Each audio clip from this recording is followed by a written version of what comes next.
الحمد لله نحمده ونستعينه ونستغفره ونؤمن به ونتوكل عليه ونعوذ بالله من شرور أنفسنا ومن سيئات أعمالنا من يهده الله فلا مضل له ومن يضلله فلا هادي له ونشهد أن لا إله إلا الله وحده لا شريك له ونشهد أن سيدنا ومولانا وحبيبنا وشفيعنا وخاتم النبيين محمدا عبده ورسوله الذي أرسل إلى الناس كافة بالحق بشيرا ونذيرا وداعيا إلى الله بإذنه وسراجا منيرا أما بعد فعن علي رضي الله تعالى عنه قال رسول الله صلى الله عليه وسلم إذا كانت ليلة النصف من شعبان فقوموا ليلها وصوموا نهارها فإن الله تعالى ينزل فيه لغروب الشمس إلى السماء الدنيا فيقول ألا من مستغفر لي فأغفر له ألا مسترزق فأرزقه ألا مبتلا فأعافي ألا كذا حتى يطلع الفجر أو كما قال النبي صلی اللہ علیہ وسلم۔ معزز علماء کرام اور قابل احترام بزرگوں، نوجوان دوستوں اور بھائیوں، حضرت علی رضی اللہ تعالی عنہ نے ارشاد فرمایا ہے کہ جناب آقا محمد الرسول اللہ صلی اللہ علیہ وسلم ارشاد فرماتے ہیں کہ جب شعبان کی 15ویں رات ہوتی ہے تو اللہ تبارک و تعالی سورج ڈوبنے کے وقت آسمان دنیا پر نازل ہو جاتے ہیں اور یہ آواز لگاتے ہیں کہ ہے کوئی مغفرت طلب کرنے والا جس کی میں مغفرت کر دوں، ہے کوئی روزی طلب کرنے والا جس کو میں رزق عطا کر دوں، ہے کوئی پریشان حال جو مجھ سے عافیت مانگے اور میں اس کو عافیت دے دوں۔ اور اسی طریقے کی مختلف چیزیں اللہ رب العزت کی طرف سے اعلان کی جاتی ہیں حتیٰ یطلع الفجر، یہاں تک کہ فجر کا وقت آ جاتا ہے، یعنی رات بھر اللہ تبارک و تعالیٰ کی طرف سے آسمان دنیا سے اس طرح کے اعلانات کیے جاتے ہیں۔ یہ اعلان شعبان کی 15ویں تاریخ کے ساتھ خاص ہے، عام دنوں کے اندر یہ اعلان نہیں ہوتا۔ شب برات کے تعلق سے 4 چیزیں آپ حضرات کے سامنے میں عرض کرنا چاہتا ہوں۔ پہلی چیز، شب برات کے بارے میں رسول اللہ صلی اللہ علیہ وسلم سے جو فضیلتیں وارد ہوئی ہیں اور صحابہ کرام سلف صالحین سے عملاً اس کی فضیلت اٹھانے کا جو اہتمام ہوتا چلا آیا ہے، اس کے ضمن میں یہ بات پیش نظر رہنی چاہیے کہ شب برات کے تعلق سے 2 خیالات ہماری قوم کے اندر پائے جاتے ہیں۔ کچھ لوگ وہ ہیں جو اس رات کا مطلقاً انکار کرتے ہیں اور برجستہ کہتے ہیں کہ شب برات کے تعلق سے جو احادیث مبارکہ پڑھی جاتی ہیں، سنائی جاتی ہیں، وہ سب جھوٹ اور من گڑت ہے۔ اس لیے وہ لوگ شب برات کو نہیں مانتے بلکہ اس کا انکار کرتے ہیں۔ ان کے یہاں یہ رات کسی فضیلت کی حامل نہیں ہے بلکہ بدعت اور اس کے اندر اہتمام کرنا باعث گناہ ہے۔ ایک خیال تو یہ ہے، اور دوسرا خیال یہ ہے کہ شب برات ہی سب کچھ ہے۔ اس رات کے اندر رات بھر جاگنا اور قبرستانوں اور مزاروں کے چکر لگانا، گھروں کو خوب روشن کرنا، سجانا اور مسجدوں کو چراغاں کرنا، قبرستانوں کو چراغاں کرنا، رات بھر اس کا اہتمام کیا جاتا ہے۔ اسی کے ساتھ ساتھ کچھ حلوے میٹھے بھی بنائے جاتے ہیں، اور اس کے بعد ایسا محسوس کرایا جاتا ہے اگلے دن کہ گویا آج کی رات ہی سارا دن کرنے کا تھا، اس کے بعد ساری بات ختم ہو گئی۔ دونوں مزاج غلط ہیں۔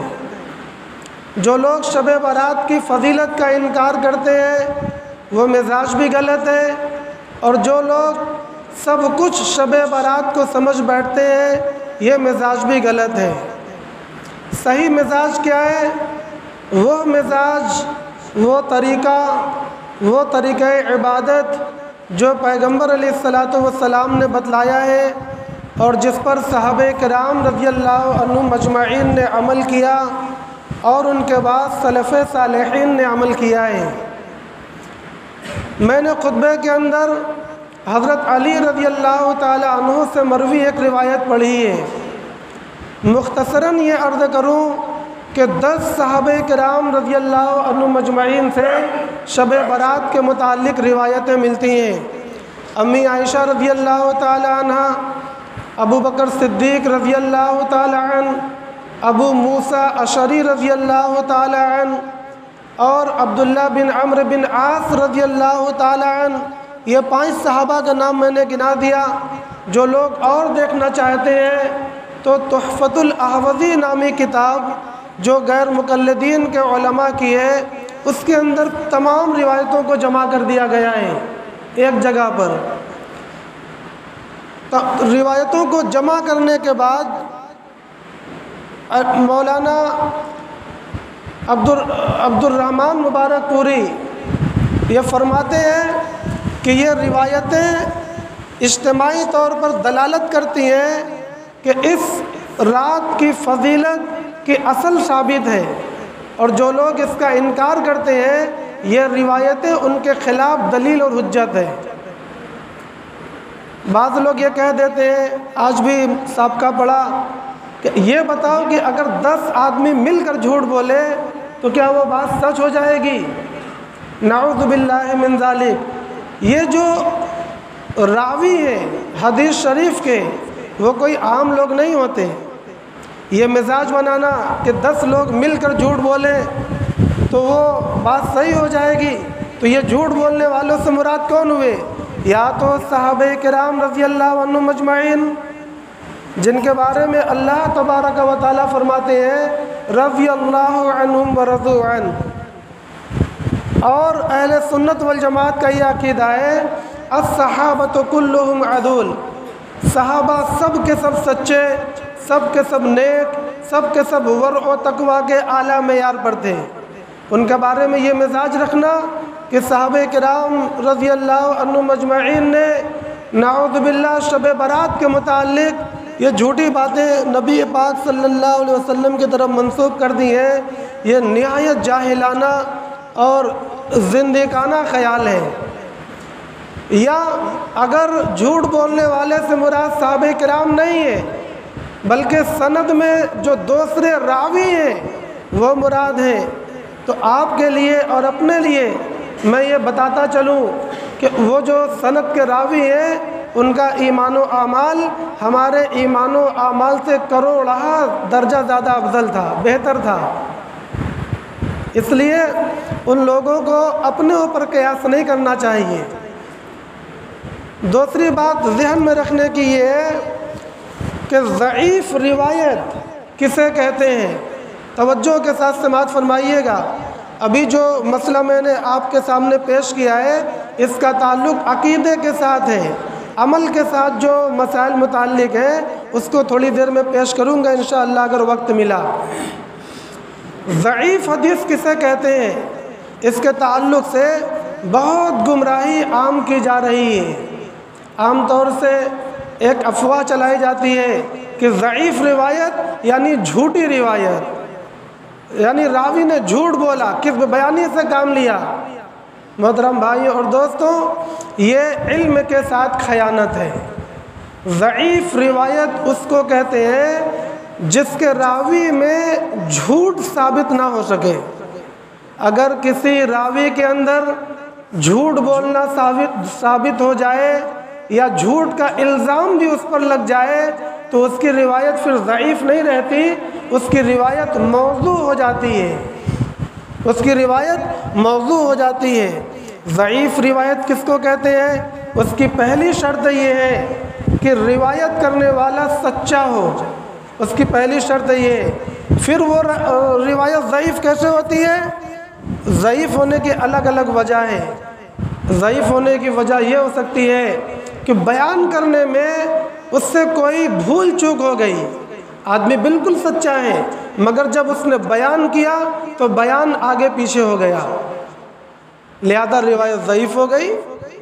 ضعیف ہونے کی ایک وجہ یہ بھی ہو سکتی ہے کہ روایت کرنے والا ہمیشہ اپنی کاپی یا کتاب کو دیکھ کر روایت کیا کرتا تھا، ایک وقت میں اس کی وہ کتابیں اور کاپیاں ضائع ہو گئیں، اب اس کے بعد جب وہ روایت کرتا ہے بغیر دیکھے تو روایتوں کو آگے پیچھے کرتا ہے، لہذا علماء نے یہ بتلایا کہ اس کی روایت بھی ضعیف ہے، اگرچہ وہ آدمی فی نفسی بالکل سچا اور متقی آدمی ہے۔ بس مختصراً اتنا عرض کرنا ہے کہ دو باتیں ذہن نشین کریں۔ نمبر ایک، شب برات کی فضیلت 10 صحابہ سے ثابت ہے۔ نمبر دو، ضعیف روایت کا راوی کبھی جھوٹا نہیں ہوتا۔ نمبر تین، روایت کے بعد شب برات کی فضیلت صحابہ کرام رضی اللہ عنہ مجمعین کے اعمال سے ثابت ہے۔ سلف صالحین، علماء متقدمین اور امت کے صلحاء سے ثابت ہے۔ آپ روایتوں کا انکار کر سکتے ہیں مگر مجتہدین، محدثین، مفسرین اور امت کے صلحاء سے جو تواتر کے ساتھ اس رات میں فائدہ اٹھانے کا اہتمام کتابوں کے اندر درج ہوتا چلا آیا ہے، اس کا انکار کہاں سے لائیں گے؟ حقیقی بات یہ ہے کہ شب برات کی حقیقت شریعت کے اندر ثابت ہے اور صحابہ کرام رضی اللہ عنہ مجمعین سے جو روایتیں ہیں وہ سچی اور برحق ہیں۔ ایک بات تو یہ عرض کرنی تھی جو نمبر گناتے ہی عرض کر دی گئی، اب بچی 3 باتیں جو آپ سے عرض کرنا ہے۔ نمبر 1، آج کی رات میں قبرستان جانا۔ نمبر 2، آج کی رات میں نفلی عبادتیں کرنا۔ اور نمبر 3، کل کے دن میں روزہ رکھنا۔ میں نے خطبے کے اندر جو روایت پڑھی ہے اس کے اندر 2 باتیں آ گئیں۔ حضرت علی رضی اللہ تعالیٰ عنہ فرماتے ہیں کہ نبی پاک صلی اللہ علیہ وسلم نے فرمایا کہ جب شعبان کی 15ویں تاریخ ہو تو رات میں قیام کیا کرو۔ قیام سے مراد نماز پڑھنا ہے اور اس کی خصوصی مراد تہجد ہے، تہجد پڑھا کرو۔ اب 2 رکعت سے لے کر 12 رکعت یہ جو بھی آپ پڑھیں گے وہ تہجد ہی ہوگی، چاہے تہجد کی نیت کریں یا نہ کریں۔ نفل کی نیت بھی اگر کرتے ہیں تو وہ بھی تہجد ہی شمار ہوتی ہے، اس کو عربی میں قیام اللیل کہا جاتا ہے۔ تو فرمایا رات میں قیام کیا کرو اور دن میں روزے رکھا کرو۔ اس حدیث شریف کے اندر 2 چیزیں آ گئیں۔ ایک روایت امی عائشہ رضی اللہ تعالی عنہا سے ہے، اس کی تفصیل یہ ہے کہ آپ فرماتے ہیں کہ ایک رات میری نیند کھلی تو میں نے دیکھا کہ پیغمبر علیہ الصلوۃ والسلام حجرہ مبارک میں نہیں ہیں، تو میں ان کو تلاش کرنے نکلی، اور تلاش کرتے کرتے میں نے باہر جنت البقیع قبرستان میں دیکھا کہ پیغمبر علیہ السلام موجود ہیں اور اپنا سر آسمان کی طرف اٹھائے ہوئے اللہ تبارک و تعالیٰ سے مانگ رہے ہیں۔ پیغمبر علیہ السلام کو جب آہٹ محسوس ہوئی امی عائشہ رضی اللہ تعالی عنہا کے آنے کی، تو پیغمبر علیہ السلام نے پوچھا اتخافین ان یحیف اللہ علیک ورسولہ، کیا تم اس بات سے ڈرتی ہو کہ اللہ اور رسول تمہارے اوپر ظلم کریں گے؟ کیا مطلب ہے اس کا؟ یہ بات پیغمبر علیہ السلام نے کیوں فرمائی؟ اس اندیشے کی وجہ سے فرمائی کہ امی عائشہ رضی اللہ تعالی عنہ کو ہو سکتا ہے یہ خیال گزرا ہو کہ پیغمبر علیہ السلام آج میری باری میں کسی اور بیوی کے پاس چلے گئے، اور بیوی کی باری میں دوسری کے پاس جانا یہ ظلم ہے۔ تو پیغمبر علیہ السلام نے فرمایا کہ کیا تم یہ سمجھ رہی ہو کہ اللہ اور رسول تمہارے اوپر ظلم کریں گے؟ یہاں بات صرف رسول کی ہے، مگر اللہ کو بھی اپنے ساتھ شامل فرما رہے ہیں، یہ رسول کا مرتبہ ہے۔ ابھی اس پر کوئی تفصیل مجھے عرض کرنا نہیں ہے۔ امی عائشہ رضی اللہ تعالی عنہ نے فرمایا کہ یا رسول اللہ، میرے گمان میں یہ بات گزری تھی کہ ایسا تو نہیں کہ آپ اپنی کسی اور بیوی کے پاس چلے گئے ہو؟ فرمایا نہیں، میں اس لیے یہاں پر آیا ہوں کیونکہ آج کی رات اللہ تبارک و تعالی آسمان دنیا پر اتر آتے ہیں، اور قبیلہ بنو کلب کی جتنی بکریوں کے بالوں کی تعداد ہے اتنی تعداد میں مخلوق کی مغفرت فرماتے ہیں۔ بالکل توجہ کے ساتھ لفظ بلفظ ذہن میں بیٹھائیے گا۔ پیغمبر علیہ السلام نے قبرستان جانے کی یہ وجہ بیان فرمائی۔ تو یہ تین بات جو مجھے عرض کرنا ہے، ان تینوں کی روایتیں آپ کے سامنے موجود ہیں۔ اب اجمالاً تھوڑی سی تفصیل کے ساتھ میں تینوں باتیں عرض کر کے اپنی بات ختم کروں گا۔ قبرستان پیغمبر علیہ السلام گئے، لہذا امت کے اندر آپ دیکھتے ہیں کہ ہر سال اس رات میں لوگ قبرستان جانے کا اہتمام کرتے ہیں۔ اس موقع پر حضرت مفتی محمد شفیع رحمۃ اللہ علیہ نے ایک قیمتی قانون بیان فرمایا ہے، اصول بیان فرمایا ہے۔ کیا بیان فرمایا ہے؟ کہ جو چیز نبی پاک صلی اللہ علیہ وسلم سے جس درجے میں ثابت ہو اس چیز کو اس درجے پر رکھنا یہ اصل اتباع اور دین ہے، اور اس سے گھٹانا اور بڑھانا یہ گمراہی اور بے دینی ہے۔ اس اصول کو ذہن میں رکھنے کے بعد اب آپ توجہ فرمائیں کہ جناب آقا محمد الرسول اللہ صلی اللہ علیہ وسلم کتنی مرتبہ جنت البقیع میں اس موقع پر تشریف لے گئے۔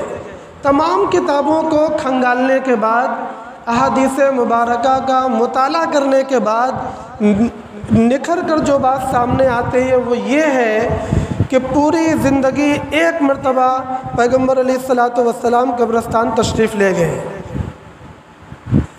اور میں نے ابھی بتلایا کہ جو مسئلہ جس درجے میں پیغمبر علیہ السلام سے ثابت ہو اس کو اسی درجے میں رکھنا یہ عین دین ہے۔ اس کو گھٹانے کا اور بڑھانے کا اختیار کسی کو باقی نہیں رہتا۔ گھٹانا یہ گمراہی ہے، اس کو بڑھانا یا تو بدعت ہے یا گمراہی ہے، اور انجام کے اعتبار سے بدعت اور گمراہی دونوں ایک شے ہے۔ اسی لیے قبرستان جانے کا مسئلہ الگ ہے اور میت کو ایصال ثواب کرنے کا مسئلہ الگ ہے۔ اس رات میں قبرستان جانا یہ مستحب درجے کا مسئلہ ہے، لیکن ہر سال جانے کو لازم سمجھنا یہ گمراہی درجے کا مسئلہ ہے۔ یہ بدعت درجے کا مسئلہ ہے۔ ہر سال لازم سمجھنا، اس کے بغیر شب برات کو مکمل نہ سمجھنا، اور یہ سمجھنا کہ جب بھی شب برات آئی تو صاحب بس جانا ہی جانا ہے، نہیں گئے تو گھر کے لوگ لان و تان کرتے ہیں، محلے کے لوگ سوال کرتے ہیں، آس پڑوس کے لوگ سوال کرتے ہیں کہ کہاں صاحب آپ نہیں گئے۔ یہ سوال کرنا اس بات کی دلیل ہے کہ آج کی رات میں قبرستان جانے کو لوگ لازم اور ضروری سمجھ بیٹھے ہیں۔ تو اس تعلق سے یہ قابل اصلاح چیز ہو گئی ہے، تاکہ دین جس درجے میں ہے ہم اپنی زندگی کے اندر اس کو اسی درجے میں باقی رکھیں۔ نبی پاک صلی اللہ علیہ وسلم سے ایک مرتبہ جانا ثابت ہے، لہذا اگر ہم کبھی گئے اور کبھی ناگا کیا تب تو عملاً پیغمبر علیہ الصلاۃ والسلام کے نقش قدم پر ہم ہیں، اور اگر ہم نے عملاً یا اعتقاداً اس سے انحراف کیا تو محترم بھائیو اور دوستوں، یہ چیز بجائے ثواب کے ہمارے لیے وبال بن جائے گی، اور اللہ تبارک و تعالیٰ کے ہاں قابل مواخذہ بن جائے گی۔ دوسری چیز، یہ تو قبرستان جانے کی بات ہوئی، دوسری چیز میت کے لیے ایصال ثواب کرنا۔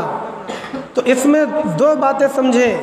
نمبر ایک، ایصال ثواب کرنا صرف میت کے لیے نہیں ہوتا، جس طریقے سے میت کو ایصال ثواب کی ضرورت ہوتی ہے اسی طریقے سے زندوں کو بھی ایصال ثواب کی ضرورت ہوا کرتی ہے۔ تو گویا کہ ایصال ثواب کرنا میت کے لیے بھی، زندوں کے لیے بھی، اپنوں کے لیے بھی، غیروں کے لیے بھی، بھائیوں کے لیے بھی، پڑوسیوں کے لیے بھی، ہر ایک کے لیے دعائیں مغفرت کرنا آج کی رات کا یہ مخصوص عمل ہے۔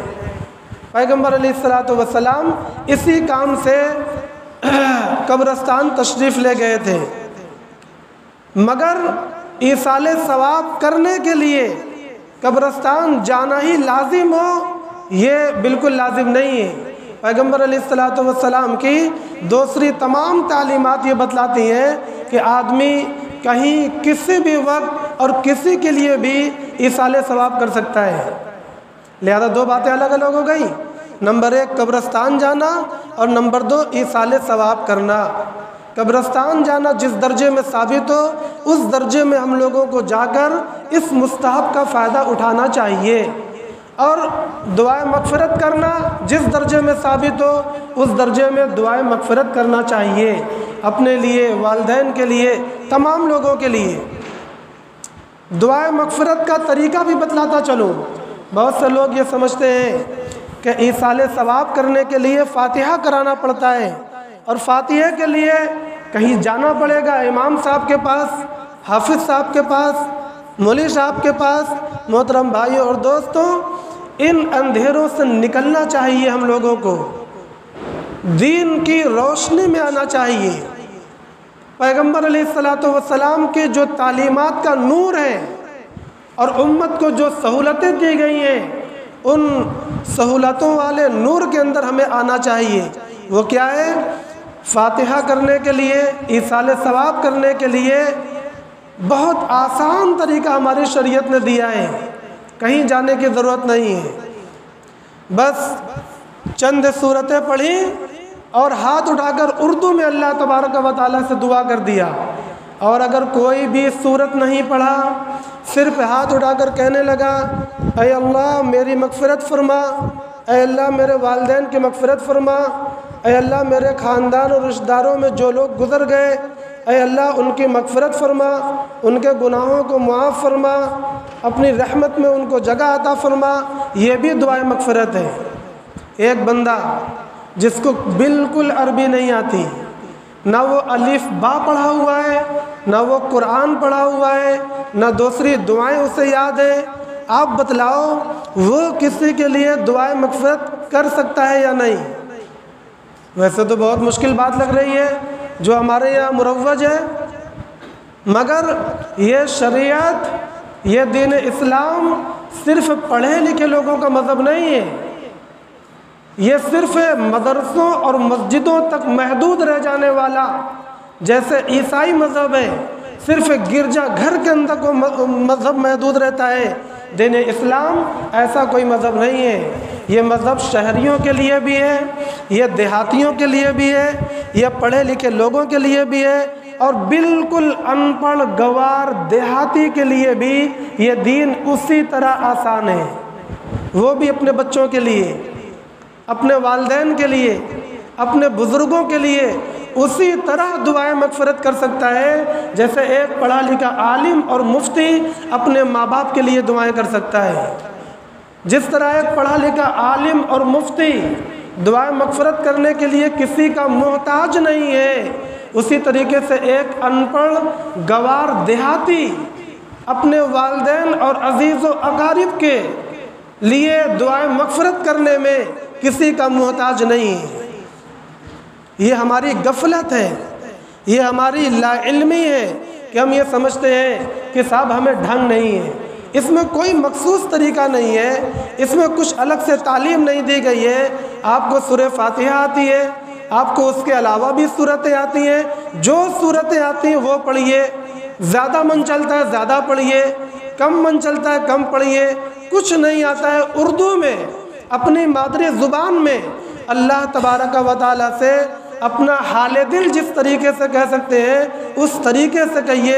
اللہ تبارک و تعالیٰ ہر زبان کو قبول کرنے کا وعدہ فرماتے ہیں اور ہر انسان سے محبت کرنے کا اللہ وعدہ فرماتے ہیں، ہر ایک کو قبول کرنے کا اللہ رب العزت کا وعدہ ہے۔ لہذا بالکل گھبرانا نہیں ہے، بالکل غیروں سے ڈرنا نہیں ہے، اپنی بات اور اپنا حال صرف اللہ تبارک و تعالیٰ کے سامنے رکھنا ہے۔ تو یہ دو باتیں مکمل ہوں گئی، ایک قبرستان جانے کا مسئلہ اور نمبر 2 دعائیں مغفرت کرنے کا مسئلہ۔ اچھا، جو قبرستان جاتے ہیں تو قبرستان جانے کا اصل مقصد جا کر دعائیں مغفرت کرنا نہیں ہے۔ قبرستان جو ہم لوگ جاتے ہیں تو جانے کا اصل مقصد وہاں پر اپنی موت کو یاد کرنا ہے کہ ایک دن اسی جگہ ہمیں بھی آ کر دفن ہونا ہے، موت آ جائے گی، مجبور ہو جائیں گے۔ موت کو اس لیے یاد کرنا ہے تاکہ موت کی تیاری کی توفیق ملے۔ رہ گئی دعائیں مغفرت کرنے کی بات تو وہ وہاں جا کر بھی جس طریقے سے کر سکتے ہیں بالکل اسی طرح اپنے گھر سے بیٹھ کر بھی کر سکتے ہیں، دونوں میں کوئی فرق نہیں ہے۔ ثواب پہنچنے میں اور اللہ پاک کے یہاں قبولیت میں دونوں میں کوئی فرق نہیں ہے۔ یہ ایک بات مکمل ہو گئی قبرستان کے تعلق سے۔ دوسری بات، آج کی رات میں قیام کرنا یعنی قیام اللیل کرنا، نماز پڑھنا، یہ پیغمبر علیہ الصلوۃ نے فرمایا ہے۔ مگر یہاں پر بھی کچھ قابل اصلاح چیزیں اب ہمارے سامنے ہیں۔ کیا قابل اصلاح چیزیں ہیں؟ نمبر 1، یہ جو نماز کی بات کہی جا رہی ہے یہ فرض نماز کی بات نہیں کہی جا رہی ہے، بلکہ یہ نفل نماز ہے جو تہجد ہے۔ اور نفل نماز کا ایک اصول ہوتا ہے، فرض نماز کا بھی اصول ہے، نفل نماز کا بھی اصول ہے۔ وہ اصول اور قانون کیا ہے آپ یاد رکھیے گا، وہ کیا ہے؟ نفل عبادتیں چھپانے کی چیزیں دکھانے کی چیز نہیں ہے۔ نفل عبادتیں چھپانے کی چیزیں دکھانے کی چیز نہیں ہے، اور فرض عبادتیں دکھانے کی چیزیں چھپانے کی چیز نہیں ہے۔ لہذا اگر کوئی فرض نماز گھر کے اندر کہہ لے کہ صاحب ہم فجر گھر میں پڑھ لیتے ہیں، کیونکہ میاں ریاکاری کا خطرہ لگتا ہے، تو اس کی یہ بات قابل قبول نہیں ہوگی۔ لاکھ تمہیں ریاکاری کا خطرہ محسوس ہو، شیطان دل میں وسوسہ ڈالے، مگر فرض نمازیں لوگوں کے سامنے آ کر پڑھنا ہے۔ اسی طریقے سے زکوٰۃ کا مسئلہ بھی ہے، وہ جو دائیں ہاتھ سے چھپا کر دو کہ بائیں ہاتھ کو پتہ نہ لگے، یہ فرض کا مسئلہ نہیں ہے، یہ نفلی صدقات کا مسئلہ ہے، اور فرض زکاتیں اس کو چھپانے کی کوئی ضرورت نہیں ہے۔ آدمی کیوں چھپاتا ہے کہ مولوی صاحب لوگ ہماری مالیت کا اندازہ لگا لیں گے، صاحب آپ کی زکوٰۃ 1 لاکھ نکلی تو ہم سمجھ گئے کہ 2.5 کروڑ کا مالک ہے، 5 کروڑ کا مالک ہے۔ اس وجہ سے آدمی تھوڑا چھپاتا ہے، مگر اتنا چھپانا ہے جس سے آپ کی مالیت کا انداز نہ لگ سکے۔ ہاں، زکوٰۃ کو زکوٰۃ کہہ کر دینا اور زکوٰۃ کا اعلان کرنا، زکوٰۃ کی دعوت چلانا اور اس طریقے سے زکوٰۃ دینا کہ دوسروں کو بھی اس کی ترغیب ہو، اس میں کوئی حرج کی بات نہیں ہے۔ آپ کے زکوٰۃ دینے سے آپ کے پڑوسی کو ترغیب ہوتی ہے، تو یہ عملاً زکوٰۃ کی دعوت ہے۔ جس طریقے سے نماز کی دعوت ہوتی ہے اس طریقے سے زکوٰۃ کی بھی دعوت ہونی چاہیے۔ روزہ رکھ کر چھپائے پھرتے رہے، کسی سے بتاوے نہ کہ ہم روزہ ہیں۔ اگر رمضان کے روزے کے ساتھ یہ سلوک ہے تو غلط ہے۔ رمضان کا روزہ رکھ کر بتلانا ہے کہ صاحب میں روزے سے ہوں۔ ایک حدیث شریف میں نہیں ہے کہ اگر آپ روزے سے ہوں اور کوئی آپ سے لڑائی جھگڑا کرے تو آپ اس سے کہہ دو میاں خاموش رہو، میں روزے سے ہوں۔ یہاں پر دیکھیے اظہار کرنے کے لیے کہا جا رہا ہے۔ یہ حدیث میری دلیل نہیں ہے مگر استشہاد ضرور ہے۔ تو یہ بات یاد رکھنے کی ہے کہ فرض عبادتیں یہ دکھانے کی چیز ہیں اور نفل عبادتیں یہ چھپانے کی چیز ہے۔ لہذا نفل نمازوں میں کبھی بھی جماعت کا حکم نہیں دیا گیا، الا یہ کہ چند نمازیں مستثنیٰ ہیں۔ اس کے علاوہ ساری نفل عبادتیں یہ انفرادی ہوا کرتی ہیں، لہذا آج کی نفل نماز بھی یہ انفرادی پڑھنا ہے، جماعت کے ساتھ نہیں پڑھنا ہے۔ ایک بات۔ دوسری بات، نفل کا وصول یہ ہے، پیغمبر علیہ الصلوۃ والسلام نے فرمایا صلاۃ المرء فی بیتہ افضل من صلاته فی مسجدی ھذا الا المکتوبہ او کما قال النبی صلی اللہ علیہ وسلم۔ مشکوٰۃ شریف صفحہ نمبر 115 پر یہ روایت موجود ہے۔ کیا ترجمہ ہے؟ پیغمبر علیہ الصلوۃ والسلام نے فرمایا کہ آدمی کا اپنے گھر کے اندر نماز پڑھنا میری اس مسجد نبوی سے زیادہ افضل ہے۔ آپ بتلائیں مسجد نبوی میں نماز پڑھنے کا ثواب کتنا ہے؟ 50,000 نماز کا ثواب۔ اگر کوئی آدمی فرض نماز بلا عذر اپنے گھر میں پڑھتا ہے تو فرض تو ادا ہو جائے گا، مگر ثواب کتنا ملتا ہے؟ ایک نماز کا۔ وہی بندہ اپنے محلے کی مسجد میں فرض نماز جماعت کے ساتھ پڑھتا ہے تو ثواب کتنا ملتا ہے؟ 25 نمازوں کا۔ وہی بندہ اپنے علاقے کی جامع مسجد میں نماز پڑھتا ہے تو ثواب کتنا ملتا ہے؟ غالباً 500 نمازوں کا۔ اور وہی بندہ کبھی مدینہ منورہ حاضر ہوتا ہے یا بیت المقدس حاضری کی توفیق ملتی ہے اور فرض نماز پڑھتا ہے تو ثواب کتنا ملتا ہے؟ 50,000 نماز کا ثواب ملتا ہے۔ اور وہی بندہ جب مسجد الحرام کے اندر نماز ادا کرتا ہے تو اس کو 1,00,000 نماز کا ثواب ملتا ہے۔ یہ تفصیل پیغمبر علیہ الصلوۃ والسلام کی بتلائی ہوئی ہے۔ تو اب بتلاؤ، مسجد نبوی کے اندر نماز پڑھنا 50,000 نمازوں کا ثواب رکھتا ہے، چاہے وہ فرض ہو چاہے نفل ہو۔ 50,000 نمازوں کا ثواب رکھتا ہے۔ پیغمبر علیہ الصلوۃ والسلام فرماتے ہیں کہ اس سے زیادہ افضل آدمی کا اپنے گھر کے اندر نماز پڑھنا ہے۔ بات سمجھ میں آ رہی ہے؟ آگے فرمایا الا المکتوبہ، ہاں مگر فرض نماز یہ گھر کے اندر افضل نہیں ہے۔ پیغمبر علیہ الصلوۃ والسلام نے بات کو یہاں پر لا کر مکمل کر دیا۔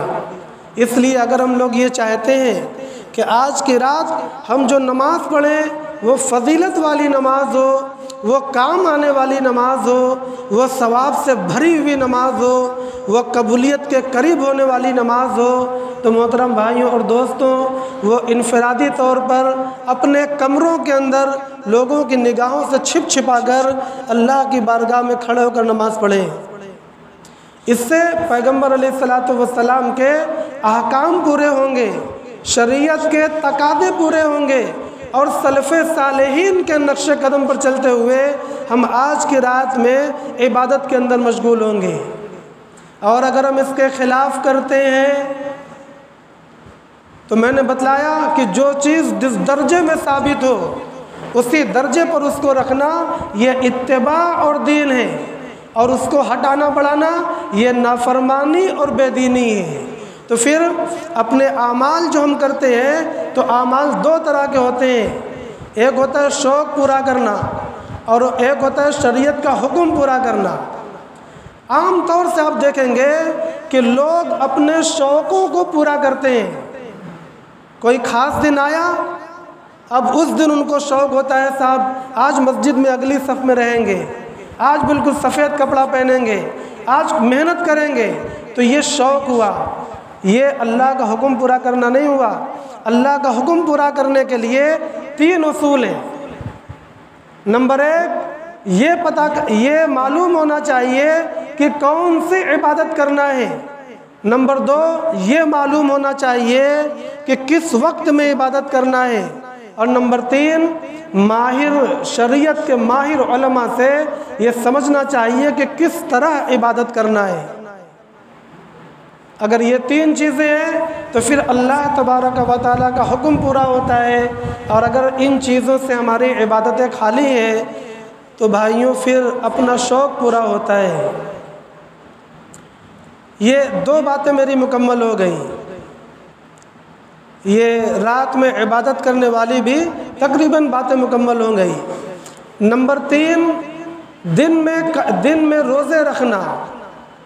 حضرت علی رضی اللہ تعالیٰ عنہ کی جو روایت میں نے خطبے کے اندر تلاوت کی تھی اسی میں یہ ہے فصوموا نہارہا کہ 15ویں شب کا جب دن آوے تو دن میں روزہ رکھو۔ اس روزے کا اہتمام کرنا مستحب درجے کا ہے۔ اگر کوئی روزہ رکھتا ہے تو فبیہا ونعمت، نور علی نور۔ اور اگر کوئی روزہ نہیں رکھتا ہے تو ہم لوگ اس کو تان و تشنی نہیں کر سکتے، کیونکہ یہ فرض تو نہیں ہے، یہ واجب تو نہیں ہے۔ فرض چھوڑنے والا، واجب چھوڑنے والا وہ قابل گرفت ہے، لیکن نفل عبادت میں پیغمبر علیہ السلام نے ایک حدیث شریف میں فرمایا کہ آدمی اپنے نفس کا امیر ہوتا ہے۔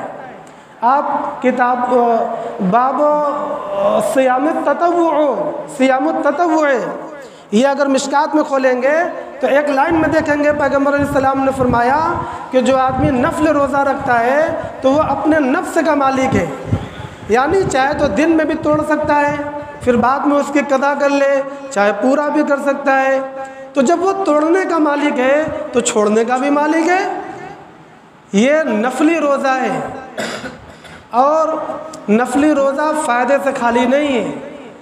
اگر کوئی روزہ رکھ کر صبر کرتا ہے تو محترم بھائیوں اور دوستوں وہ عظیم ثواب کا مالک ہوتا ہے، لیکن اگر کوئی روزہ نہیں رکھتا، وہ دن میں کھا پی رہا ہے مگر شکر ادا کر رہے اللہ تبارک و تعالیٰ کا، تو وہ بھی ثواب سے محروم نہیں ہوگا۔ ابن ماجہ شریف حدیث کی مشہور کتاب ہے، اس کے اندر ایک باب ہے، باب ما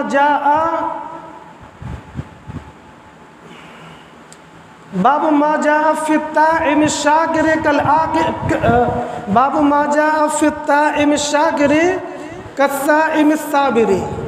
کیا ترجمہ ہوا؟ یہ باب اس چیز کے بیان میں ہے کہ کھا کر اللہ کا شکر کرنے والا ویسے ہی ہے جیسے روزہ رکھ کر صبر کرنے والا۔ ایک آدمی نفل روزہ رکھ کر صبر کیے ہوئے، پیاس، بھوک، خواہش، شوق، سب چیزوں سے منہ موڑے ہوئے صبر کر رہا ہے، تو بتاؤ وہ ثواب کا حقدار ہے کہ نہیں؟ وہ یقیناً ثواب کا حقدار ہے، مگر اس کا بھائی وہ صبح میں چائے سموسہ بھی کھا رہا ہے، 10 بجے ناشتہ بھی کر رہا ہے، دوپہر میں بریانی بھی کھا رہا ہے، اس کے بعد بھی کھا رہا ہے، مگر جب کھا رہا ہے اللہ کا شکر ادا کر رہا ہے۔ پیغمبر علیہ السلام فرماتے ہیں کہ کھا کر شکر ادا کرنے والا بھی ویسے ہی ثواب کا حقدار ہے جیسے نفلی روزہ رکھ کر صبر کرنے والا۔ ابھی شکر کے اوپر بیان ہوا ہے، تو شکر کا ایک سیگا ہے الحمدللہ۔ حضرت جو مولانا حبیب الرحمان صاحب بیان کر کے گئے ہیں، میں اس کا تتمہ بیان کر رہا ہوں۔ ہر کام کے بعد اگر الحمدللہ کہتے ہیں تو اللہ کا حق ادا ہوتا ہے، یہ اللہ رب العزت نے فرمایا ہے۔ تو عادت ڈالنا چاہیے ہر کام میں الحمدللہ کہنے کی، ہر کام کو شروع کرنے سے بسم اللہ کہنے کی عادت ڈالنا چاہیے۔ اس سے جب ہم اللہ کے سامنے حاضر ہوں گے تو شکر کا بہت بڑا ثواب ہمارے سامنے حاضر ہوگا۔ ہم یہ سوچیں گے کہ یا اللہ یہ تو ہم نے عمل کیا نہیں تھا، یہ کہاں سے آیا؟ تو یہ صرف الحمدللہ کا ثواب ہوگا جو ہمیں قیامت کے دن حیرت زدہ کر دے گا۔ عادت ڈالیے، اللہ تبارک و تعالی ہم سب کو توفیق دے۔ تو دن میں روزہ رکھنا یہ مستحب درجے کا حکم ہے، ہم اور آپ سب کو اہتمام کرنا چاہیے۔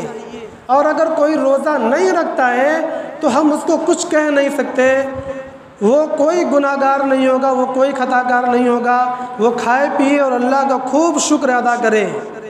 یہ میری 3 باتیں مکمل ہو گئیں۔ آخری بات جو بطور تتمہ کے بیان کرنا ہے وہ یہ ہے کہ آج کی رات میں جو نوجوان لڑکے ادھر ادھر آتے جاتے ہیں، جس مقصد سے بھی آتے جاتے ہوں، اور جو گھروں کے اندر بے شمار روشنیاں کی جاتی ہیں اور اہتمام کیے جاتے ہیں، دوستو شریعت کے اندر اس کا ایسا کوئی حکم نہیں ہے۔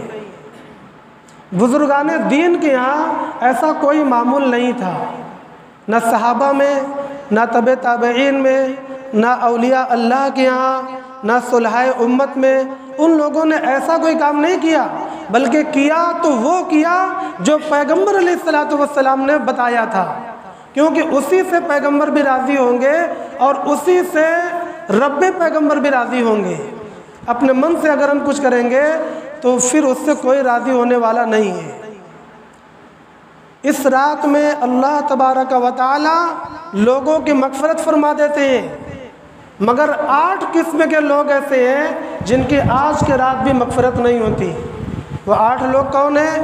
نمبر 1 مشرک، شرک کرنے والا، اللہ کے علاوہ کسی اور کے سامنے اپنی پیشانیوں کو ٹیکنے والا، یا اللہ کے صفات غیروں میں ماننے والا۔ اور وہ صفات کون سی ہیں؟ مثلا اللہ رب العزت حی قیوم ہے، کسی اور کو حی قیوم مانے۔ اللہ تبارک و تعالی خالق و رازق ہے، کسی اور کو خالق و رازق مانے۔ اللہ تبارک و تعالی عالم الغیب والشہادہ ہے، کسی اور کو عالم الغیب والشہادہ مانے۔ یہ سب کے سب شرک ہیں۔ آج کی رات میں اللہ تبارک و تعالی مشرک کی مغفرت نہیں فرمائیں گے۔ اسی طریقے سے فرمایا کہ مشاہن کی مغفرت نہیں فرمائیں گے۔ مشاہن کس کو بولتے ہیں؟ دل میں کسی کے لیے حسد اور کینہ رکھنا، جلن رکھنا، کسی کی ترقی، کسی کی کامیابی، کسی کی بلندی اور عروج، کسی کی عزت، کسی کی دولت اور شہرت کی وجہ سے دل کے اندر بغض رکھنا کہ سارے لوگ انہی کا نام لیتے ہیں، بڑا ان کا چرچا ہوتا ہے، ہمارے سامنے ان کی بات نہ کیا کرو، وہ بڑے اچھے آدمی ہیں۔ یہ حسد اور کینہ ہے۔ جس کے دل کے اندر یہ ہوگا، اللہ تبارک و تعالی آج کی اس مبارک رات کے اندر بھی اس کی مغفرت نہیں فرمائیں گے۔ اور تیسرے مدمن الخمر، شراب کا عادی، کبھی کبھار کوئی شراب پیا اور اللہ سے معافی مانگ لی اور اس کے بعد وہ رک گیا۔ معافی کا مطلب، توبہ کا مطلب کہ اب اس نے اس عادت کو چھوڑ دیا۔ اللہ تبارک و تعالیٰ کا وعدہ ہے التائب من الذنب کمن لا ذنب لہ، توبہ کرنے والا ایسا ہے گویا اس نے گناہ کیا ہی نہیں۔ لیکن ایک آدمی توبہ نہیں کرتا، وہ شراب کا عادی ہے، تو آج کی اس مبارک رات میں بھی اس کی مغفرت نہیں ہوگی۔ اسی طریقے سے مسبل الازار، مسبل الازار کیا معنی ہے؟ یہ جو ٹخنا ہے، پنجے کے اوپر جو دونوں ٹخنے ہیں، ان دونوں ٹخنوں کو پائجامے سے ڈھانکنے والا، ایسا پائجامہ پہننا، خواہ وہ لنگی ہو، دھوتی ہو، پینٹ ہو، پاجامہ ہو، لوور ہو، ازار ہو، جو بھی کپڑا پہنے، جو بھی کپڑا پہنتا ہے، اگر اس کپڑے سے ٹخنا ڈھکتا ہے تو اللہ تبارک و تعالی ناراض ہوتے ہیں۔ اور آج کی اس مبارک رات میں بھی اس بندے کی مغفرت نہیں ہوگی۔ یہ پیغمبر علیہ السلام کی طرف سے ہمیں اور آپ کو ہدایتیں دی جا رہی ہیں، یہ تعلیمات دی جا رہی ہیں، یہ عمل میں لانے والی چیزیں ہیں۔ اور کون ہے؟ کل والدیہ، ماں باپ کا نافرمان آج کی رات میں اس لڑکوں اور لڑکیوں کے بھی مغفرت نہیں کی جائے گی جو اپنے والدین کے نافرمان ہوں۔ والدین کے نافرمان کس کو کہیں گے؟ جن کے والدین اس سے راضی نہیں ہیں، ناراض رہتے ہیں، ان کے دلوں میں شکایت پیدا ہو چکی ہے، ایسے اولاد کی آج کی مبارک رات میں بھی مغفرت نہیں ہوگی۔ اور غالباً 7واں نمبر آیا چغل خور، ادھر کی بات ادھر اور ادھر کی بات ادھر، چغلی کر رہا ہے۔ چغلی کسے کہتے ہیں؟ سچ بات جا کر بتا رہا ہے تو یہ چغل خوری ہے، اور اگر جھوٹ بات بتا رہا ہے تو یہ تو بہتان اور افتراء ہے۔ لوگ سمجھتے ہیں کہ میں جو بتا رہا ہوں وہ سچی تو بتا رہا ہوں، حرج کیا ہے؟ نہیں، اگر سچ بتا رہا ہے تو وہ یا تو غیبت میں شامل ہوگا یا چغلی میں شامل ہوگا۔ تو چغلی کرنے والے کی مغفرت بھی آج کی اس مقدس رات میں نہیں ہوگی۔ اور 8واں آدمی مصر علی الزنا، زنا پر مصر رہنے والا، زنا کا عادی۔ کسی بندے سے کبھی کبھار کوئی گناہ سرزد ہو گیا اور اس نے توبہ کر لی اور اس راستے سے رک گیا تو اللہ اس کی توبہ کو قبول فرمانے والے ہیں، لیکن وہ رکتا نہیں ہے، وہ اس گناہ کا عادی بن چکا ہے، وہ اسی میں ملوث ہے، تو آج کی رات اس بندے کی مغفرت بھی نہیں کی جائے گی۔ یہ 8 قسم کے لوگ ایسے ہیں جو اس مقدس رات میں بھی اللہ رب العزت کی مغفرت سے محروم رہ جائیں گے۔ ہاں، ان کی مغفرت کا ایک راستہ ہے، ایک ذریعہ ہے، وہ کیا ہے؟ کہ آج کی رات میں اللہ سے مغفرت مانگ لیں۔ وہ نہیں حدیث شریف کے اندر الا من مستغفر لی فاغفر لہ، اللہ تبارک و تعالی منادی کرواتے ہیں کہ ہے کوئی تم میں مغفرت طلب کرنے والا کہ میں مغفرت کر دوں۔ یہ حدیث شریف کیا بتلاتی ہے؟ کہ آج کی رات میں اللہ سے مغفرت مانگتے رہنا چاہیے، اپنے گناہوں کو یاد کر کر کے، اپنی خطاؤں اور غلطیوں کا استحضار کر کے اللہ سے بار بار جب یاد آوے تب مانگنا چاہیے۔ اے اللہ، میں اس گناہ کے کرنے کا بھی عادی ہوں، اے اللہ میں توبہ کرتا ہوں اور آپ سے وعدہ کرتا ہوں کہ آئندہ اس گناہ کے قریب نہیں جاؤں گا، اے اللہ میری مدد فرما اور اے اللہ میری توبہ کو قبول فرما۔ کوئی جھوٹ کا عادی ہے، کوئی بد نظری کا عادی ہے، کوئی دل کا بیمار ہے، خیالات برے آتی ہیں، حسد اور کینہ ہے، اور کوئی کسی کے اندر وفاداری کی کمی ہے، وہ وعدہ کرتا ہے تو پورا نہیں کرتا، کسی کے دل میں لالچ ہے، مختلف قسم کی بیماریاں ہیں، کوئی موبائل کے گناہوں میں پڑا ہوا ہے، کوئی دوسرے گناہوں میں پڑا ہوا ہے، تو الگ الگ گناہوں کو یاد کر کے آج کی پوری رات اسی لیے دی گئی ہے کہ اپنے گناہوں کی مغفرت اللہ سے مانگتے رہا جائے۔ یہ حدیث شریف ہمیں یہ درس دیتی ہے۔ الا مسترزق فارزقہ، کیا کوئی ہے رزق مانگنے والا کہ میں اس کو رزق دوں؟ یہ حدیث شریف کیا بتلاتی ہے؟ کہ جو لوگ رزق کی تنگی میں مبتلا ہیں یا برکت کی محرومی میں مبتلا ہیں تو وہ آج کی رات، خصوصی آج کی رات اللہ تبارک و تعالیٰ سے وسعت رزق کی دعا مانگیں، فراخی رزق کی دعا مانگیں۔ آج کی رات اللہ تبارک و تعالیٰ خصوصی توجہ فرماتے ہیں، دعا کو قبول فرماتے ہیں، اور حلال رزق کی دعا مانگیں اور بڑے سے بڑے رزق کی دعا مانگیں۔ اللہ تبارک و تعالیٰ کا خزانہ ہماری اور آپ کی سوچوں سے بھی زیادہ وسیع ہے۔ فرمایا الا مبتلن فاعافی، اگر کوئی مصیبت زدہ ہو، بیمار ہے، قرض دار ہے، شادی نہیں ہو رہی، رشتے نہیں لگ رہے، کاروبار نہیں مل رہا، مختلف قسم کی پریشانیاں لوگوں کو گھیرے رہتی ہے، کسی قسم کی بھی پریشانی ہو، اللہ تبارک و تعالیٰ کا اعلان ہے دوستو کہ اگر کوئی مصیبت زدہ ہو تو آج کی رات مانگے، آج کی رات مانگے، میں اس کو عافیت دوں گا۔ یہ اللہ تبارک و تعالیٰ کا وعدہ ہے۔ محترم بھائیوں اور دوستو، بڑا قیمتی وقت ہے اور چند گھنٹوں رہنے والا ہے، اس کے بعد یہ قیمتی انعام کا وقت ختم ہو جائے گا۔ کب سے تھا؟ لغروب الشمس، کب تک رہے گا؟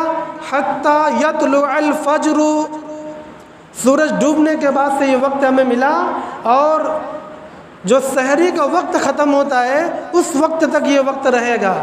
اس کے بعد انعامات کی یہ بارش ختم ہو جائے گی، پھر عام دنوں کی طرح دن ہو جائیں گے، اس میں اللہ تبارک و تعالیٰ قبول بھی فرماتے ہیں اور قبول نہیں بھی فرماتے، اس کے بدل میں عطا فرماتے ہیں۔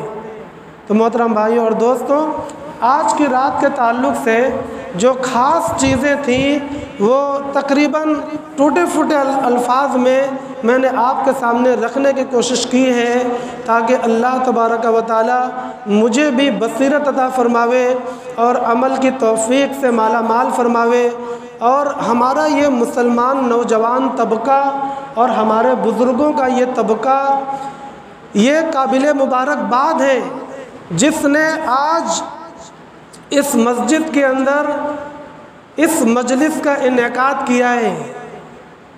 میں نے ایک بات عرض کی تھی کہ اگر ہم مسائل کو سمجھ کر عمل کرتے ہیں، سیکھ کر عمل کرتے ہیں تو اللہ کے حکموں کو پورا کرتے ہیں، اور اگر ہم لاپرواہی سے کرتے ہیں تو پھر اپنے شوق کو پورا کرتے ہیں۔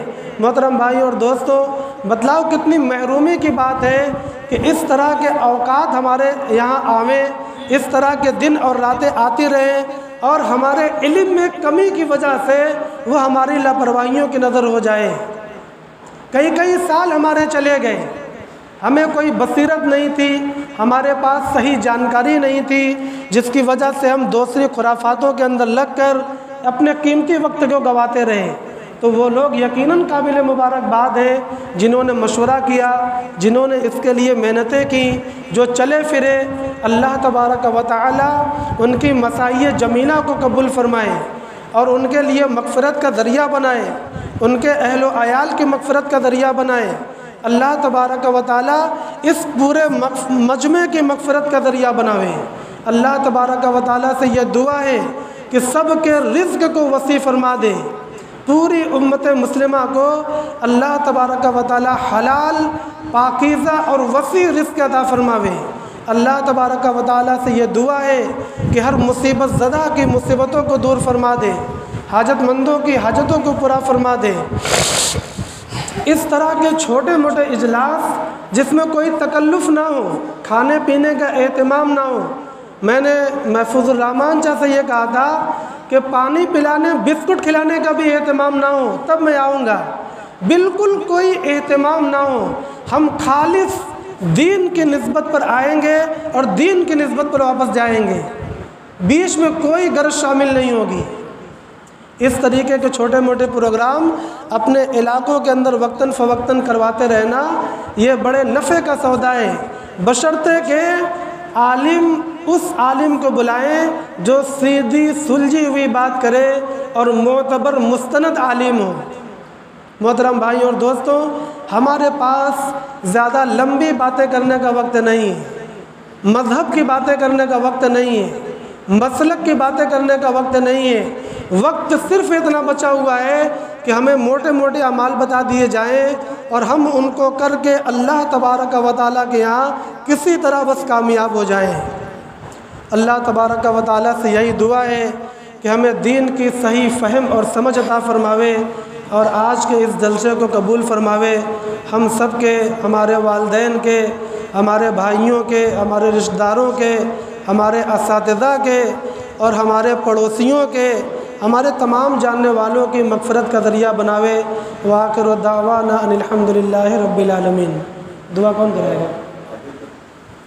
بسم اللہ الرحمن الرحیم اللہم انت السلام و منک السلام تبارک ربنا و تعالیت یا ذا الجلال والاکرام الف لام میم اللہ لا الہ الا هو الحی القیوم یا حی یا قیوم برحمتک نستعین یا حی یا قیوم برحمتک نستغیث اللہم اصلح لنا شأننا كله ولا تکلنا الى انفسنا طرفة عین اللہم وفقنا لما تحب وترضى واجعل آخرتنا خيرا من الأولى اللہم اعنا على ذکرک وشکرک وحسن عبادتک اللہم انا نسألک من الخیر ما سألک منہ نبیک محمد صلی اللہ علیہ وسلم ونعوذ بک من شر ما استعاذ بک منہ نبیک ورسولک محمد صلی اللہ علیہ وسلم اللہم انا نسألک الجنة ونعوذ بک من النار اللہم اجرنا من النار